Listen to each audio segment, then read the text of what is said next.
The stars flickered that night. Not from dying light or cosmic dust, but from ships. Thousands of them.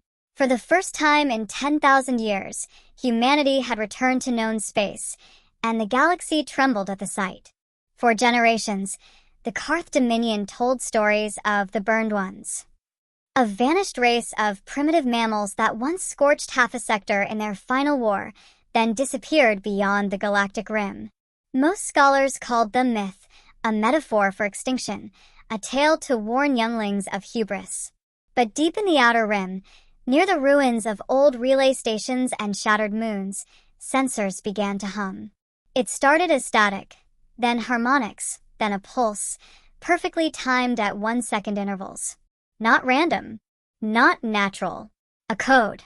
The Dominion's outpost commander, Admiral Sareth Vun, watched the data stream through his holo display. "Translate it," he ordered. Minutes passed. Then the AI interpreter responded, its synthetic voice uncertain. Language route identified. Terran standard. Translation follows. "We are humanity. We are coming home." The room fell silent. Officers exchanged uneasy glances. Some laughed nervously. "Impossible," one muttered. "Terrans are ghost stories." Sareth didn't laugh.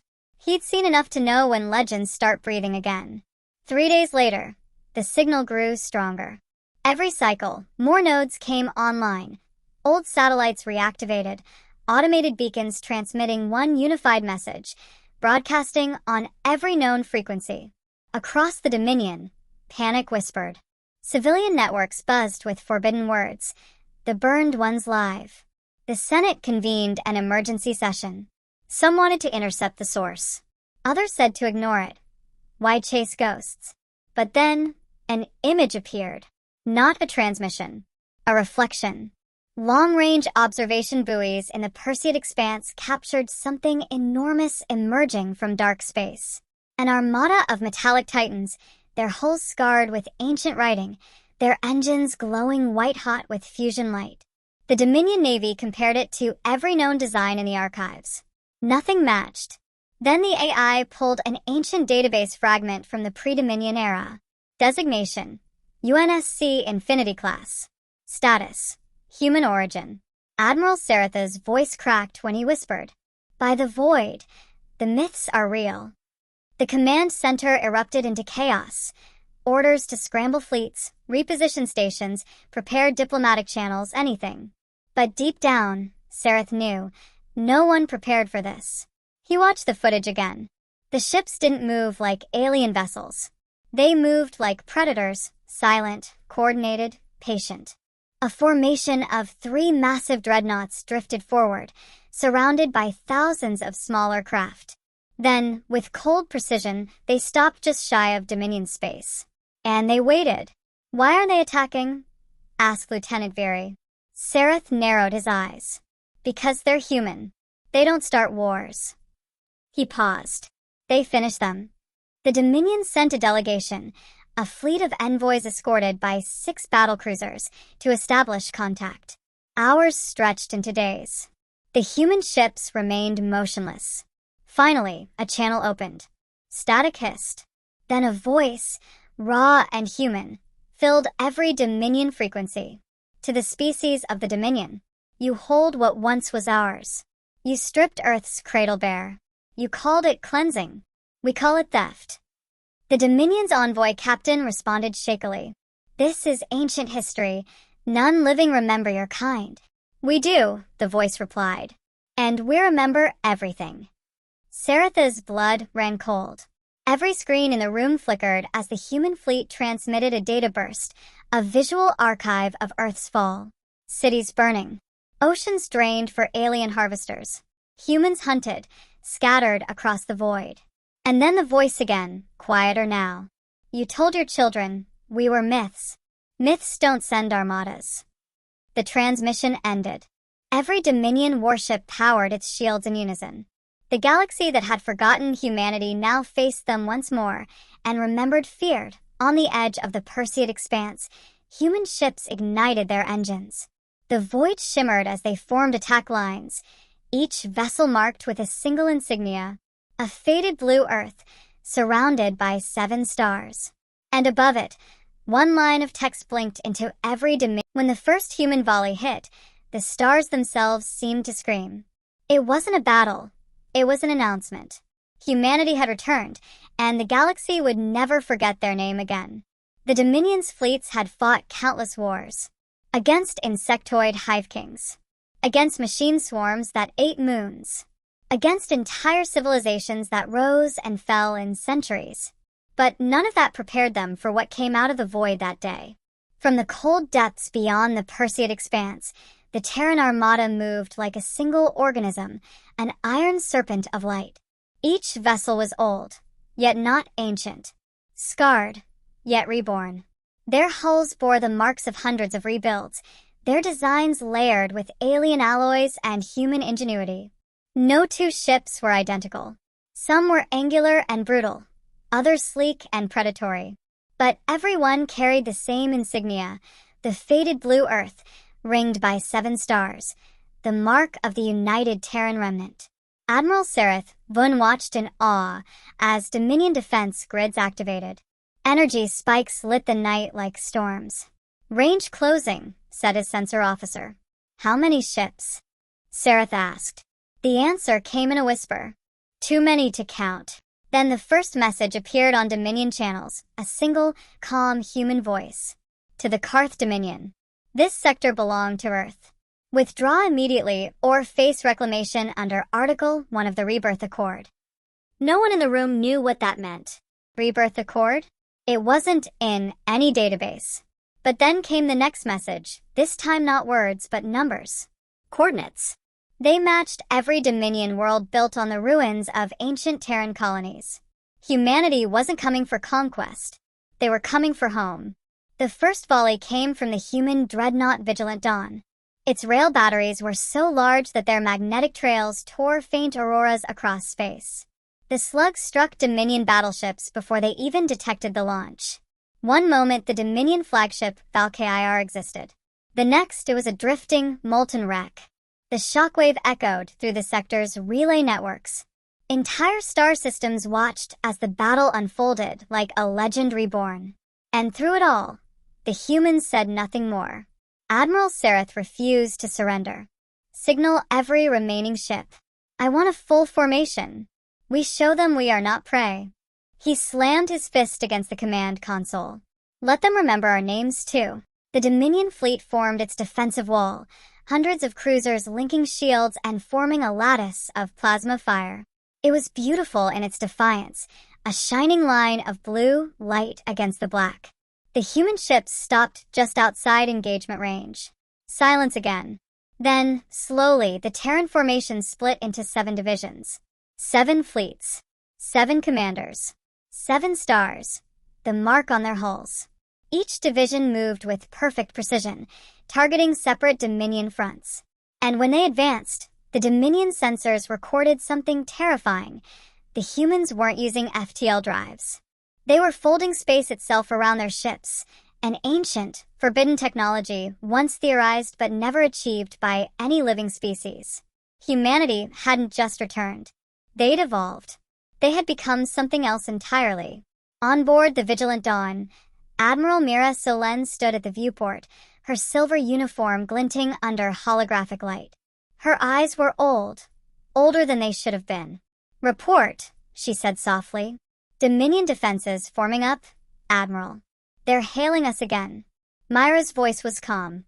"Ignore them. Begin the broadcast." The Terran Armada opened a wideband transmission, not to the Dominion, but to the entire galaxy. A face appeared, a young woman wearing the old United Nations emblem, half tarnished, half proud. "To all who hear this signal, humanity endures. We remember the wars that burned our cradle. We remember the silence that followed. You thought we vanished. But you were only sleeping while we rebuilt among the ruins of exile. We crossed black holes to survive. We tamed dying stars to forge our weapons.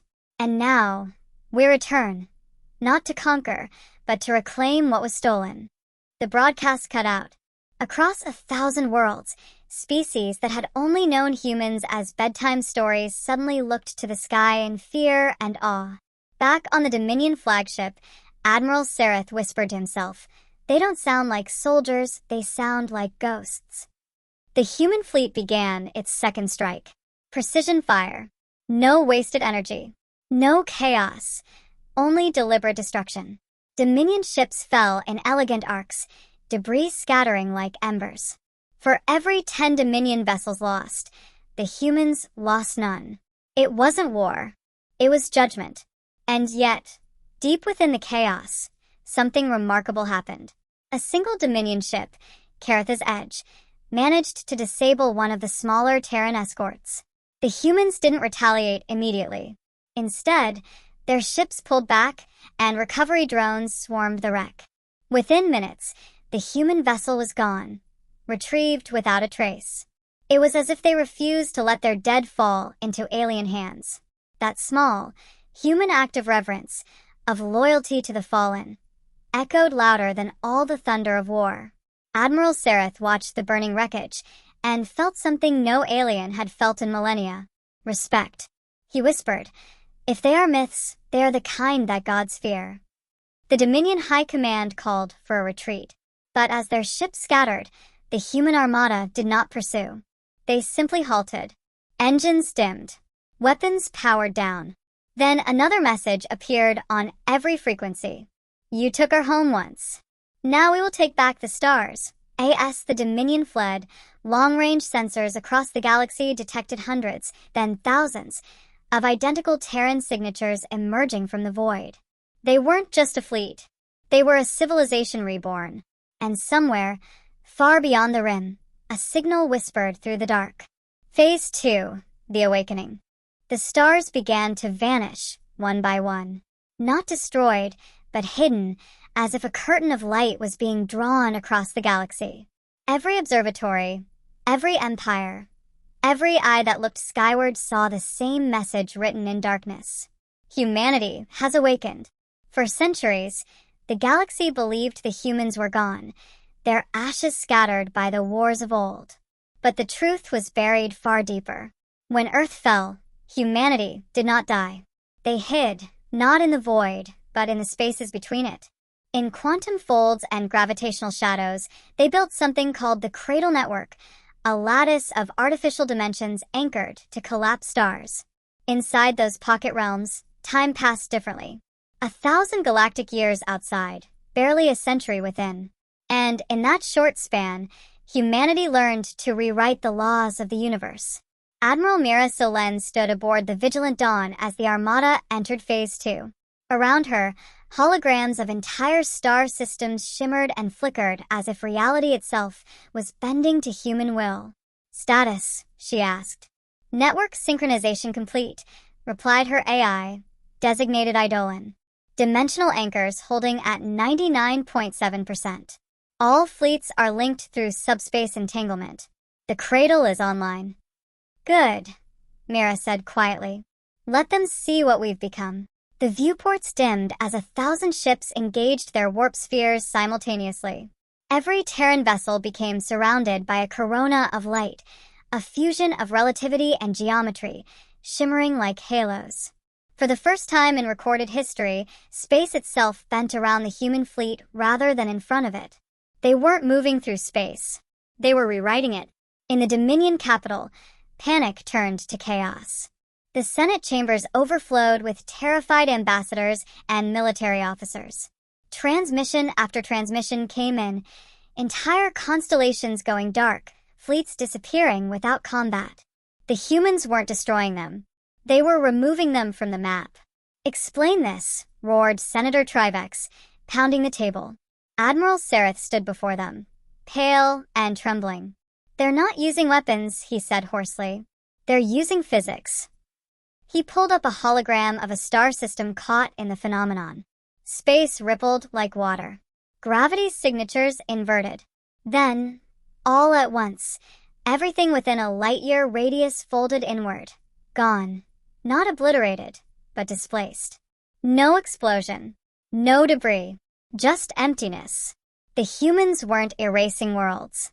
They were taking them. On board the Vigilant Dawn, Mira watched one of the captured systems appear in the cradle.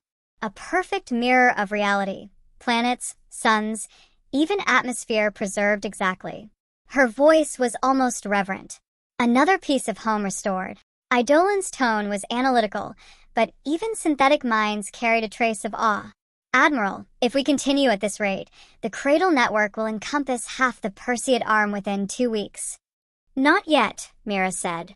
They still don't understand why we're here. She turned to the tactical holo, showing clusters of alien civilizations now trapped within human space-time fields. We are not here to conquer them. We are here to remind them what they erased. She paused, eyes heavy with centuries of memory. When Earth fell, the Dominion didn't just steal our resources. They stole our history. They erased every trace of us from the archives. They made our extinction their bedtime story. Her voice hardened. Now we make the galaxy remember. The Awakening Protocol wasn't just a war plan. It was resurrection. Every ship in the Armada carried a digital vault of humanity's lost culture, music, art, languages, DNA archives. As the Cradle network expanded, these fragments were reintroduced into every system it touched. Worlds once enslaved by the Dominion began receiving transmissions. Ancient human songs, stories of courage, voices from a time when freedom still meant something. On mining colonies, alien workers stopped to listen as the melody of Beethoven's Ode to Joy echoed through the calm arrays. For many, it was the first time they'd ever heard beauty born of defiance. And they wept. But not everyone welcomed the return. Across the void, a shadow stirred. The Dominion's oldest ally, the Threx Ascendancy, a species older than memory, emerged from hibernation.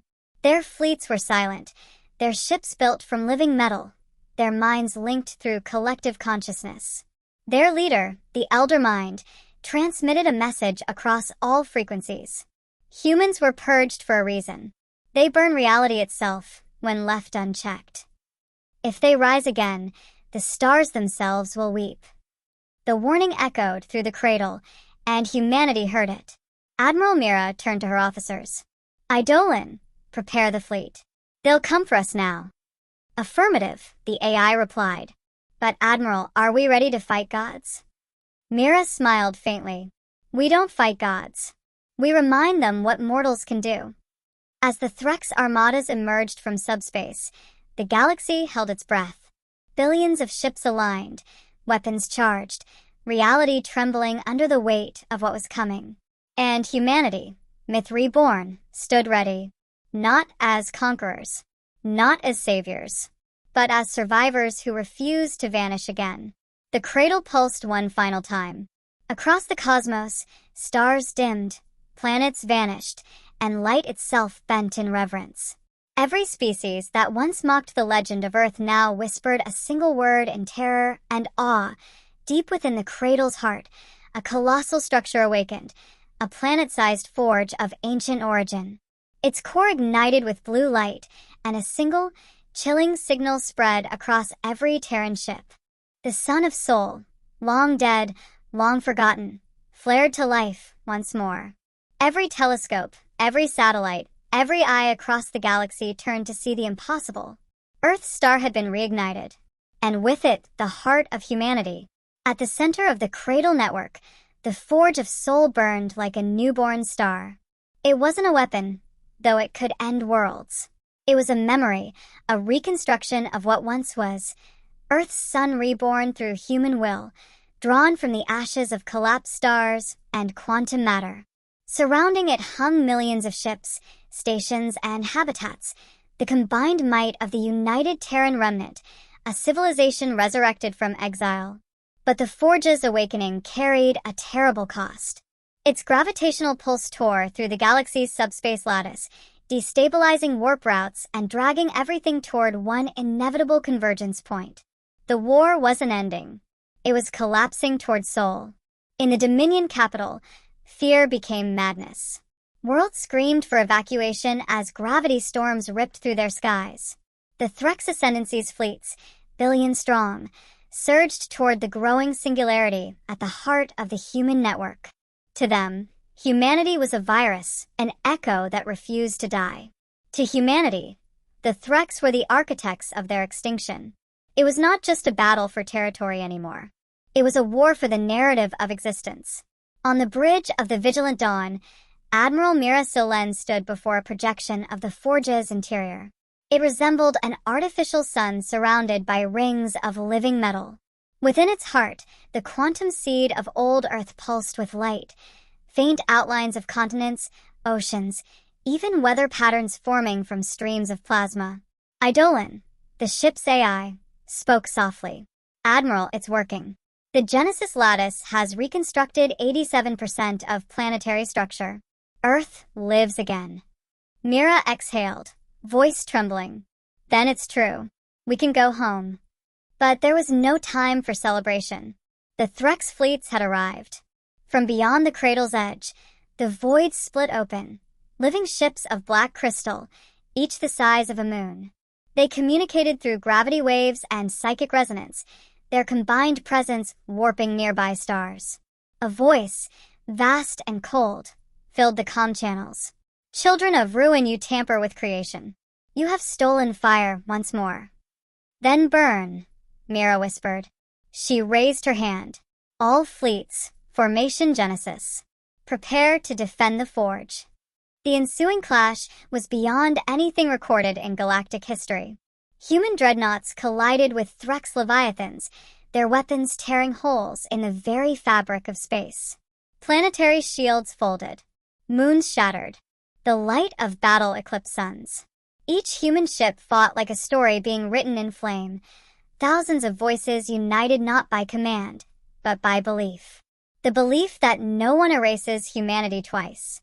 Within the Forge, the Genesis Protocol entered its final phase. Human scientists and AI minds merged their consciousness into the planetary seed, guiding the recreation of oceans, forests, and skies. But something unexpected began to happen. The Forge wasn't just rebuilding Earth. It was rewriting everything connected to human DNA. Across the galaxy, hybrid species descended from humanity began to awaken. Forgotten gene lines, descendants of scattered refugees, long assimilated peoples who suddenly felt something ignite within them, an ancestral call. Millions dropped to their knees as visions filled their minds, memories not their own. Blue skies, rain on stone, the hum of a living earth. They began to sing, not in words, but in resonance. And across the stars, the cradle responded. The song became energy. The energy became light. And the light became a weapon. Human ships glowed with auroras of living plasma, each vessel enveloped in a spectral halo, the Requiem field. Threx weapons disintegrated on contact. Dominion ships, once enemies, fell silent in awe. Then the human broadcast echoed again, clear and powerful, heard across every world. We were not gods. We were not myths. We were the reminder that existence itself can choose to rise again. This is our Genesis. The story of humanity does not end. It begins anew. The Forge unleashed its final pulse. A sphere of blinding light expanded outward, engulfing the battlefield. Threx ships dissolved into dust. Dominion fleets were thrown clear. But the pulse didn't destroy, it rewrote.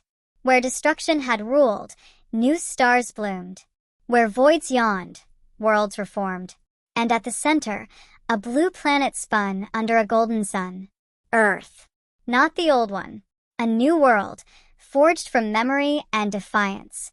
When the light faded, the galaxy was silent. The cradle network collapsed into the reborn soul system, sealing its secrets forever. Humanity had vanished again, this time by choice. But they left behind a message. Every world that had once fought them found a shard of crystal orbiting its sun. When decoded, it contained only one phrase. We were human. We endured. Now it's your turn. Centuries later, travelers spoke of a blue star at the center of the void, a place forbidden by every empire. They said the star sang when approached. And if you listened closely enough, you could hear the voices of the lost whispering through the light. Not vengeful, not angry, just proud.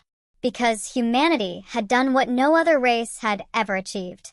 They turned extinction into resurrection, and in the heart of the reborn soul, beneath new skies and ancient dreams, a child looked up at the stars and whispered the first words of a new age.